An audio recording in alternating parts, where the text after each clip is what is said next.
Hi guys, I'm Michael and I'm an addict. Michael!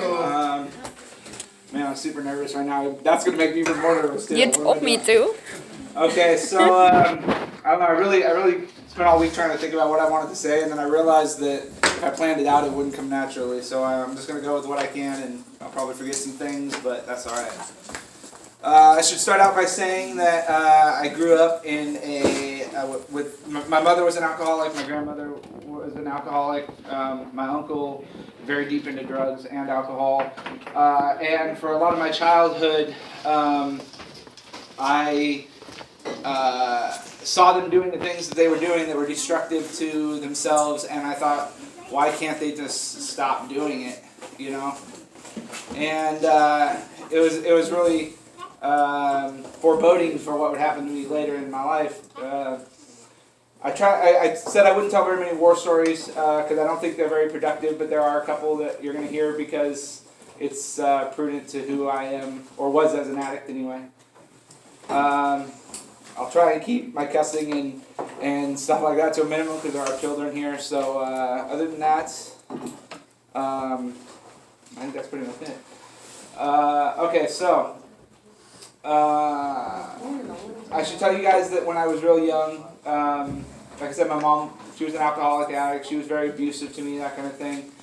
The major point of it all, I mean, most of it's skippable, but the major point of it all was when I was just old enough to walk home. I have a lot of trouble remembering my childhood because of the abuse that happened. You know, when I was just old enough to walk home, I came home from school one day, and my mom had moved, and the house was empty. Nobody was there. My grandmother swooped me up and took me down to her house in Louisiana, and I lived with her the rest of my childhood. So dealing with that was pretty traumatic as a child, and it was a big factor in who I became. I came up here in 98. Came up here in 98 for my super senior year of high school because I couldn't get it together enough to do it right, you know. I didn't want to do homework. I don't think I did one thing of homework the entire time I was in there. So I ended up having to go back for an extra year, and I decided to come up here and do it here. And it was when I came here that I met my future wife. We were high school sweethearts, and we kind of fell in love, like, you know, I mean, it was over the day we met. So I was really good. I had, you know, I managed to suppress all the things that were wrong with my life, and just, we call it a dry drunk around here, you know, but eventually I found weed, you know, to kind of cope with some of the things that I was doing, and so I started smoking weed. But other than that, I really didn't do nothing. You know, I was a good boy. I was with my wife for 15 years actually, and my grandmother, the one who raised me, passed away suddenly, and she was, you know, she was my mom basically. She was everything to me. And less than a week after that happened, I'm dealing with this, grieving. All the rest of my family is doing their own bullshit, and so I'm dealing with her funeral, and I find out that my wife of 15 years had been cheating on me for the last year or so. So I went off the deep end. I started drinking. I started doing anything that I could to sabotage myself. I found a guy who sold dope, and, you know, as much as I had told I'll never smoke meth, I'd never do something like that, I was off on it. You know, I smoked for a grand total of maybe 2 weeks before I started shooting up. It was quick. It didn't help. I mean, a month went by, and I decided to try and kill myself. And I put a gun in my mouth and pulled the trigger, and the gun didn't go off. And I realize now, looking back, that it was one of those God shots that have happened in my life that at the time I didn't see. I just thought I can't even kill myself right, you know? And, you know, a friend of mine saved my life that night. Blew a hole in the ceiling of the trailer and still didn't get it through my head that, you know, I wasn't going down the right path. So, I got separated from my wife, and she went to my mom's house with her new boyfriend, and I went to the streets. And I lost, everything. You know what I mean? It took me less than 3 months to lose. I had cars, I had my own business, I had a house, all of it. And it took me less than 3 months for it to all be gone. Like I said, I try and gloss over those things because looking back on them is really painful, you know, even today. But, you know, I always wanted to be this, I was very, shy isn't the right word, but I was very introspective. I didn't really talk to people that I didn't need to. Like if I was standing in line with you at the grocery store, there's no way I'm going to say a word to you, you know. And I always envied people that could do that, you know, that had that ability to be outgoing and outspoken and all that kind of stuff and do exactly what I'm doing right here. You know, this would have just killed me back then. And you know, I went to the streets and I started to learn real quick how to, you know, get my fix, how to get what I wanted. Most of that being stealing something from somebody. I got real good at stealing cars, and if you had a Honda, I was gonna take it. You know what I mean? It wasn't even a thing.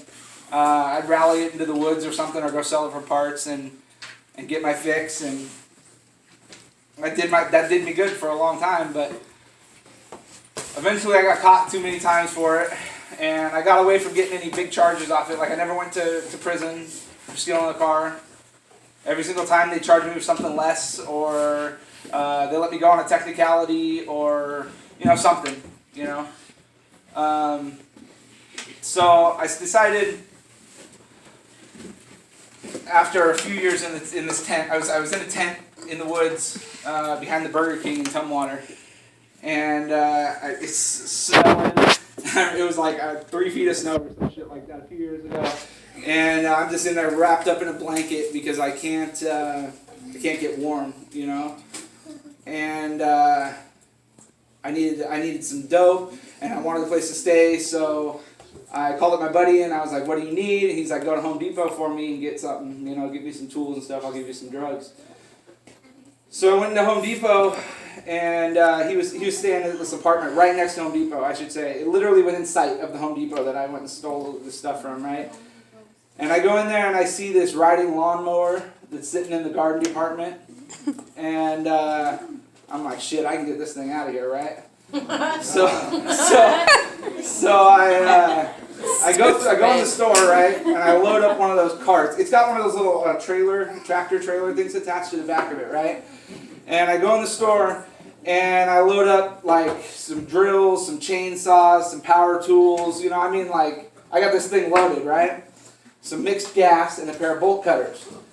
And I go out there and I throw them all into the thing real quick, into the little trailer, bolt cutter, dump the gas in there, and drive out the gate. Right out the gate. They didn't even try to stop me until I was halfway around the building, right? Guy comes running out, "What the hell are you doing?" "I'm taking your lawnmower, bro." So like I said, the guy's house was within sight of the Home Depot. You know what I mean? I drive around this retaining wall and right into his driveway, and I'm like, "We gotta sell this thing right now, you guys." So sure enough, we make some phone calls. Dude comes and picks it up with his truck. You know, I got like $3,000 in my pocket, big huge bag of dope, and we're all sitting there on the couch, just you know, doing our thing. I'm just free, anybody that's there, get high off of me, bro. And all of a sudden, on the door, and man, you know that knock. Yeah. You know what I'm saying? And I looked over at my buddy. I was like, "I got to go." So I rip open the back door and I bolt out the back. and there's a little fence, and then the bigger retaining wall. And I go to jump over just as this cop sees me, hits me with his flashlight. He's like, "Hey, stop what you're doing." I go over it and I flip upside down, get caught, and my pants get caught right up here, right by my crotch, right? And I'm hanging upside down off this fence. And I'm like, I'm not going to jail tonight, so I just whoosh, and I rip it, right? Down to my knee, a little bit more than that, right? Hop the other wall, get into the field, and I just start booking through this field. I find this big bush and I dive into it, hiding underneath there, low crawling, covered in mud. My dick's hanging out. I mean, you know. What's up? Recording. Okay. So I'm hiding in this bush, and I know the cops are looking for me. You would think that I'd be like, "Hey, man, let's get rid of the dope and the money in your pocket." Nah, no. So I'm hiding down there, and about 20 minutes go by, and I start hearing like this sniffing, and I'm like, Oh, shit. I knew what it was. Right? And they're like, "Come on out. We got the dogs. You know, we're gonna send them in if you don't come out." So I'm like, I'm not getting chewed up by a dog. I have a friend who I mean, her arm got practically taken off by a dog. So I know what these guys do. I'm not gonna get bit by a dog. I crawl out. I stand up, and I don't even make it to full upright. And the dude hits me with the taser, and I go face first into the dirt and piss myself. And they take me to jail, and they're like, "What's going on, bro?" And the same officer that see me go in and out and in and out and in and out, he's like, "Dude, this is like the worst I've ever seen. You're like 200 pounds. I look sucked up, man. It was terrible." And he was like, "What if we could offer you some help?" And so I was like, "That'd be cool." I knew I was going to be doing some time for it. You know what I mean? And I was like, that'd be cool. So they told me that they were going to hit me with organized retail theft in the first degree with extenuating circumstances, which means that you've stolen $17,000 or more worth of goods. Dang. So I was like, you know what, I'm going to treatment. And they're like, you go to treatment, we'll drop those charges down to a petty theft, misdemeanor theft, or whatever. So I was like, okay, well, I'll do that, no problem. So I went to Pioneer Center North. And they let me out of work release on like a Friday, and my bus to go to Pioneer Center wasn't until Monday. So I had this whole weekend, right, to just do what I wanted to do, right? So I was all over from Olympia to Yelm, just getting my fix anywhere I could, And I remember I took the Greyhound bus and the train and then a cab to get there up to Pioneer Center, and when I walk in, I hear somebody say my name, Mike, and I look over and my brother's there. And I thought, I was so twacked out of my mind that I thought he was there to inform on me or something. I'm like, they got Will, oh shit, bro, I gotta go, I'm like, I'm out of here. I found out later, he showed me his journal later, like a year after this happened. He showed me his journal where it said, Mike arrived the same, and it was just another one of those God shots. Neither of us knew the other one was going to be there. We just happened to get there on the same day, 5 minutes apart from each other. And he showed me in his journal, it said, Mike showed up at PCN today at the same time I did, and he was high as fuck, and and it was like, I was sitting there like, I'm doing pretty good. I'm hiding this. Ain't nobody can tell, And they're like, you got to pee for us before you can go in the back. And I sat there for like 7 hours before I could pee, you know what I mean? Like, it wasn't happening. But, I only went to Pioneer Center to beat this charge, basically, I knew from day one when I went in there that I wasn't there to stay clean. I was there to get my charges dropped and then go and run again, But I got to spend this 60 days with my brother, and it's the first time that we'd been together and both of us were sober, because one of the two of us, like I wasn't and then he wasn't, for a long time. So I got to see kind of what I wanted, I knew I wasn't ready, but I got to see what I wanted. And so sure enough, I get out, I graduate, I'm in the top half of my class, like I'm doing like the right thing, like everybody, they're like, you got a shot, I got a house set up when I left, and I had dope in my pocket by the time I got off the bus in Seattle. and it wasn't. I went and I got the charges dismissed, and they put me on DOC for I think it was a year. They put me on DOC, and I'm okay. You got till Monday to check in. You have 3 days. I go check in on Monday, and then I'm gone. Because then it's at least 30 days before they put a warrant out for you. So I did that for 3 years, almost 4 years. And if I would have just checked in and done what I was supposed to do, I could have been off DOC. I could have been over with it. I could have been not going to jail all last year and all the year before. But no, I decided it was better to run because I just wanted to keep getting high. I wanted to do what I wanted to do. So it kept getting worse and worse again. I went straight back to the streets, to a tent. Somebody robbed my tent, took everything that I had, all my money. Because when I was on work release, I made all this money, and they held it for me until I got out of treatment. So when I got out, I had a whole bunch of cash, and somebody stole all that, stole my stuff. I was down to a backpack, and so I started hopping from friend's house to friend's house, doing that thing where if you got a couch I can sleep on, I'll get you high, I'll steal you something, going right back into the same pattern. So I finally ended up at this chick's house in Centralia this last December. And,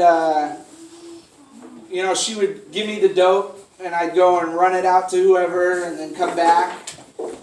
And she would cut me a little piece so I could get high, and then she stopped doing that, so I'm like, this bitch is going to pay me, or I'm going to make her pay me. So I steal her car. And I get pulled over at the casino, just, Lucky Eagle. I get pulled over coming out of there because the taillight on the car wasn't working. And they're like, you're going to jail. You have warrants, da-da-da-da-da. They were pretty sure the car had been reported stolen, but then when they called her, she was like, oh, he's allowed to have the car. So they didn't charge me again with a stolen car. And they took me to Thurston County. And so I went there December 3rd of last year.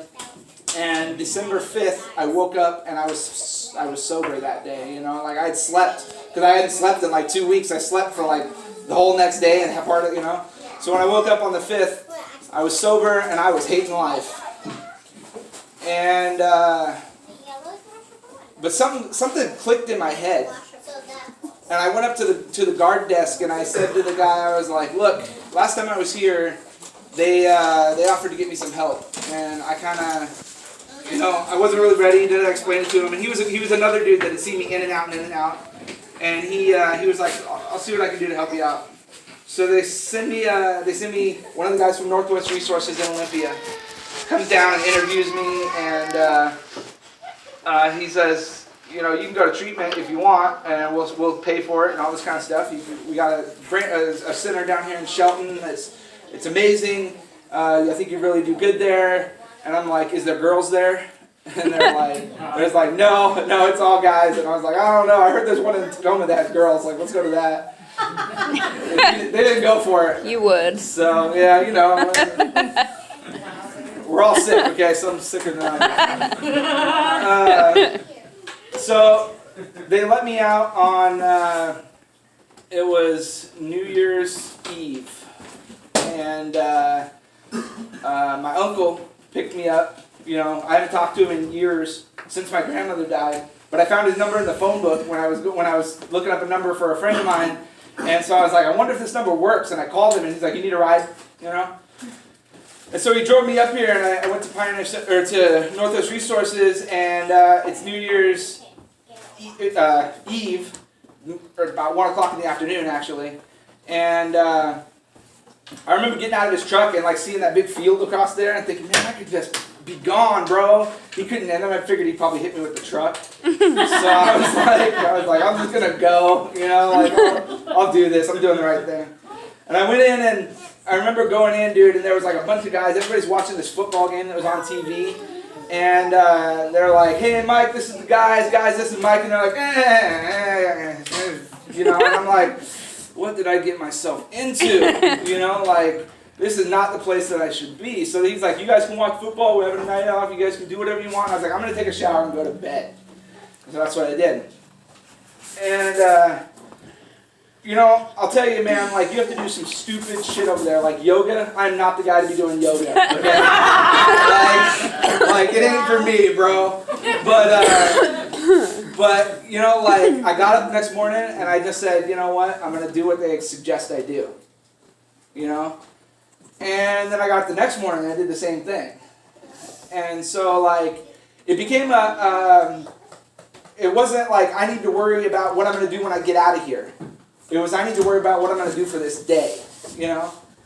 And they give me these assignments, and I was like, well, you know, instead of putting down the shit that I know they want, you know, I know exactly what they want me to say on this piece of paper, what if I write down the shit that I really am feeling, or like I really, you know, like is the real me. And so I did that, and I started to have these God shots, these epiphanies, these moments of clarity where, like, I was standing in the yard one day, and we call it watching TV. It's where you stand on top of one of the tables, and you look over the fence, and you see people, you see what's going on in the world out there, right? So we're doing that, and there's this girl coming by, and she's just tweaked out, just twist-a-flexing all the way down the street, and I'm watching her, and I'm going, holy shit, people have seen me like that. And I was like, I never want to be seen like that again. Like, ever. And so I kept having these moments where, like, I got to read some of the things that I had written. And I used to be a pretty good writer. I think I've lost some of that in my addiction. But, like, you know, I try, you know. And I wrote some things for them that I literally had people at the table going, can I have a copy of that afterwards? Like, that's I've never heard anything so beautiful. And so, like, I just threw myself into it. There came a day where I was just like, you know what? I'm not doing this 50% anymore. I'm going all out, and I don't want to go back to that tent. I don't want to live in the snow with the cops looking for me, trying to figure out where I'm going to get my fix. I don't want it anymore. So I just kept doing the next right thing. And one of the things they give you all these little worksheets and all, and I hate, just so everybody knows, the sayings that we have in AA and NA are both ridiculous, okay? Like, I hate, keep coming back, is no, okay, no. So I made my own sayings, like, you can't plug your Xbox into your tree, you know, like, it doesn't work. So you know, I come up with these things that work for me. You know, because that's what it is. It's about what works for you. And I'll tell you, one of the biggest moments came, and I'm glad my sponsor Bill here is here, because one of the turning points of those moments that had a God shot, I got an interview at the Oxford House down the street here. And at this point, I had been homeless for 5 years or so, 4 or 5 years. And I went in and I interviewed, and they called me in. And afterwards, and they're like, we want you here. And then I'm like, yes. And they're like, we don't have a bed open though. And I'm like, oh shit. And they're like, one of the guys is like, actually I'm moving out at the end of the month, so he'll have a bed. And I'm like, yes. So it worked out, you know what I mean? Like, it was just one of those moments where everything aligned perfectly for me to go and do exactly what, you know, what needed to be done. And I will never forget that ride home, man, because I've gotten in the car with Becky, and she's driving, and I'm like, yeah! And she's like, yeah! We're just high-fiving, and, you know, I come in the building, and somebody had told everybody in there, because I walk in the lunchroom, and everybody just gives me a standing ovation, you know what I mean? And I'm like, I literally cried. I did. It moved me so much that not only the Oxford House had a place for me that wanted me, they accepted me and knew my flaws and knew who I had been, and they still were like, we want you here, bro. Not only that, but the people at the treatment center rooted for me, you know? They really wanted what was best for me, I felt like. And so it was easy for me to give in to doing that next right thing. So I got out of I got out of treatment on February 2nd of this last year. And since then, I have gotten the pleasure and the privilege of staying in this fine town. And, you know, I hear everybody talk about how Shelton is so boring and so small, and everything closes at Sunday at 8 o'clock. But you know what? That's what I need. It really is. I don't need, if it's open at 1 o'clock in the morning, I don't need to be there. Like, I can wait until Monday, you know? The only thing that's going on at that hour are tweakers, man.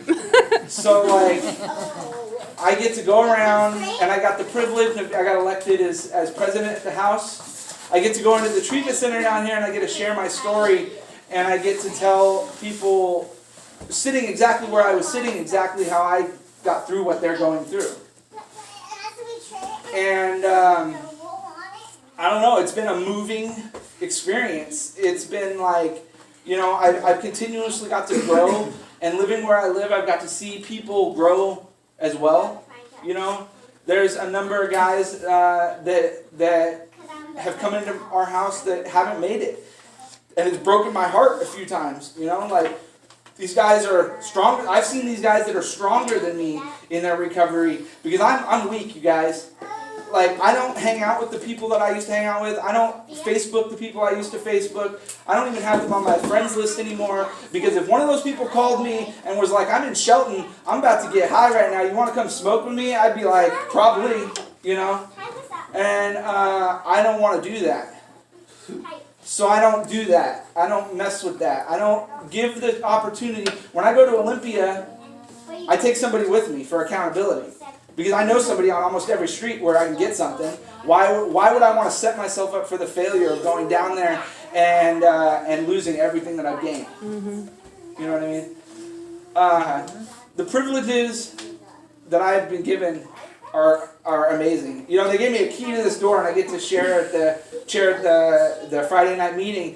And it's like, wait a minute. I used to steal shit for a living, and you're giving me a key to a building? You know what I mean? Like Oxford gave me a key to the house, same thing. And I was like, I cried when they did. I hadn't had a house key in years, you know what I mean? And I was like, wait a minute, there's this giant TV right there, and I can just, well, this is too much for me, you guys. But I found it wasn't. I found I was stronger than I thought I was, you know? Another blessing that I've been given, I get to see my daughter again. You know, I hadn't seen her in years, and it was a big fight with my ex to even get visitations with her, because the court said one thing, but she was giving me stipulations of another, and you know, they're raping me on child support, but like, it's all worth it if she's taken care of. You know, and so take my whole paycheck, I don't care, because I don't need the money, I need my daughter in my life. I can live, dude, I lived on the streets for 5 years with no money. I can live with no money. You know what I mean? It's not a thing. So, I feel truly blessed. I really do. I wake up every day, usually at about 3 o'clock. You know, I like to sleep in. But I get shit for it. I'll be, oh, you're awake today. You know what I mean? But no, I like to, because I don't have anything. I got hens paying for me. I'm working on my recovery. You know what I'm saying? I'm working on me. Yeah, and I'm going back to school. Yeah, I got accepted into Olympic College yesterday. And so, yeah. And dude, I'll tell you what, when I was in high school, you would have told me going to college, I'd have been like, hell no. Okay, I ain't doing that. Like, you ain't making me sit and read nothing. But as I get older, I found the value in learning shit, you know what I mean? And so, like, I feel like pretty excited to be going back there. And hey, there'll be girls there too, so you know what I mean? Like, Hey. you know what I mean? Like, so, no, I do. I wake up every morning and I feel grateful.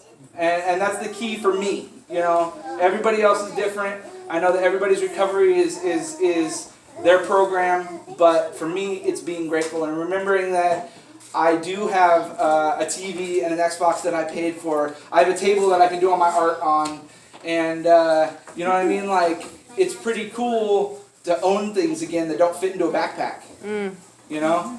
Or have to worry about setting that backpack down because I gotta go take a piss and the backpack disappears.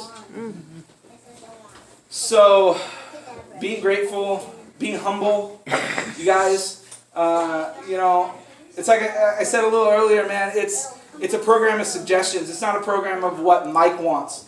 Doing what Mike wants got me homeless, got a needle in my arm, got my house taken away, put in a tent, and everybody thought I was a piece of shit because I was going to steal from there.